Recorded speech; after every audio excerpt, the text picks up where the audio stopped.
మనము మన టెంపుల్స్ని అడ్మైర్ చేస్తాం, కానీ దాని ఒక రియల్ మీనింగ్ తెలుసుకున్నామా?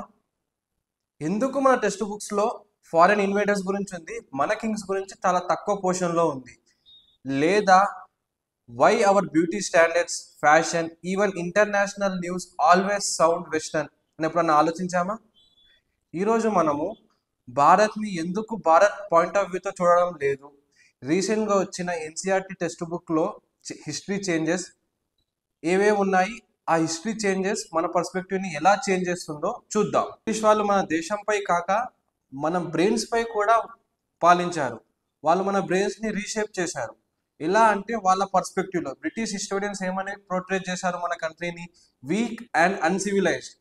ఇండిపెండెన్స్ తర్వాత ఆ హిస్టరీని మనం చేంజ్ చేయాలనుకున్నాం, ఎక్స్పెక్ట్ చేసాం చేంజ్ చేయాలని, కానీ ఇప్పటికీ till date we are following the same history and the same education system.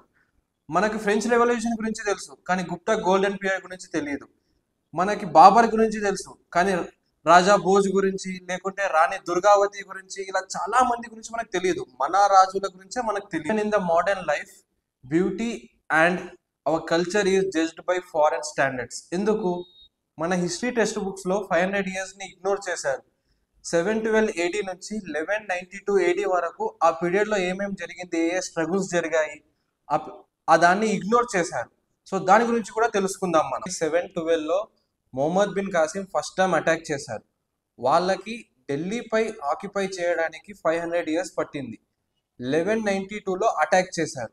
So ఆ 500 yearsలో జరిగిన స్ట్రగల్ని, కల్చరల్ గ్రోత్ని, లేదా మన కింగ్స్ని, మన కింగ్డమ్స్ని బేర్ మినిమంగా మన టెక్స్ట్ బుక్స్లో మెన్షన్ చేశారు.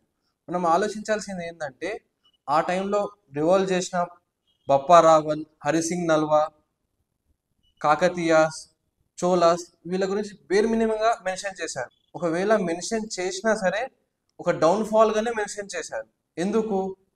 ఎందుకంటే ఆ మన హిస్టరీని కూడా మనము ఫారెన్ పర్స్పెక్టివ్లో చూసాం కాబట్టి. మన ఆర్కిటెక్చర్ని, ఫ్యాషన్ని, బ్యూటీని, మన కల్చర్ని ఫారెన్ పాయింట్ ఆఫ్ వ్యూతో చూస్తున్నాం.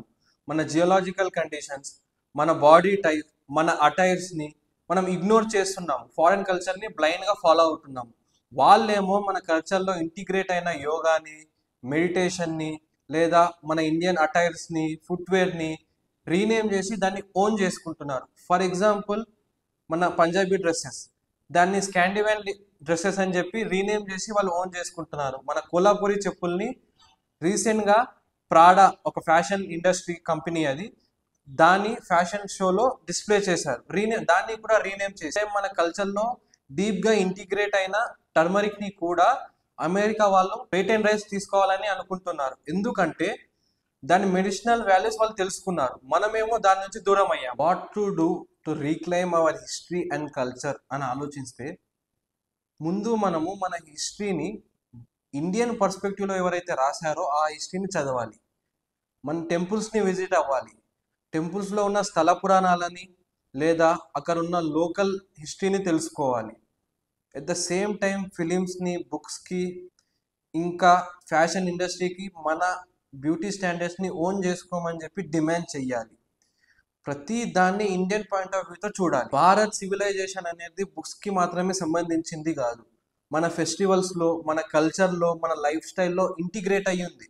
సో మనం ప్రతి దాన్ని మన పాయింట్ ఆఫ్ వ్యూతో చూస్తే మనం ఆ కల్చర్ని నారో మైండెడ్గా చూడం. Start seeing Bharat from Bharat perspective. మేము ఇచ్చిన కంటెంట్ మీకు నచ్చినట్లయితే please like, share and subscribe to our channel. Don't miss the bell icon for regular updates. జై హింద్.